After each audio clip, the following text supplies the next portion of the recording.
البت صحت فيا حاجات كنت فاكرها ماتت من سنين. ما تظلموهاش وتظلموني يا جماعة. أنا راجل وكبرت وعايز واحدة تشيلني وتناولني الدرينك بتاعي وأنا نايم، مش قادر أقوم أجيبه. خلي عندكم شوية رحمة وحسن ظن بالناس. إيه الشقاوة دي يا حسين يا فهمي؟ كل مرة بتقع واقف، وكل واحدة بتحبك بتبقى أحلى من اللي قبلها. أيوة يا عم ماشية معاك.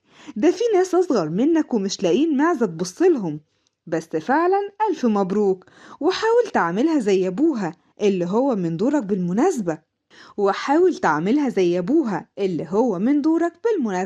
صور ظهر فيها حسين فهمي مع بنت جميلة جدا قلبت الدنيا بعد ما كل الناس اللي عنده علقوا وقالوا ألف مبروك. الجوازة دي رقم كام يا سحس؟ الناس مش مصدقة من حلاوتها إن البنت الجميلة الصغيرة دي تحب تتجوز واحد قد جدها حرفيا. كوباية شاي وتعالى نقولك قصة البنت دي ايه.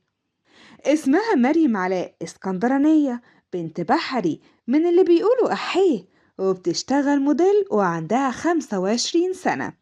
ظهرت في كام إعلان بس معلمتش مع الناس قوي، فاضطرت تاخد السكة القصيرة وقالت ما بدهاش.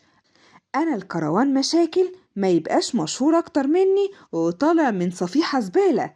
راحت تدور على أماكن تواجد الفنانين، وفعلا بقت تتصور معاهم زي ما حصل مع صورة حسين فهمي، وطلعت ترند وعملت اللي في دماغها وبقت مشهورة بسرعة كبيرة، لدرجة إن عم أحمد السبكي قال لها انت هتكوني نجمة في فيلم الجديد وهخليكي تضربي 10 مليون جنيه. ابسطي يا ستي. وهخليكي تضربي 10 مليون جنيه. ابسط يا ستي.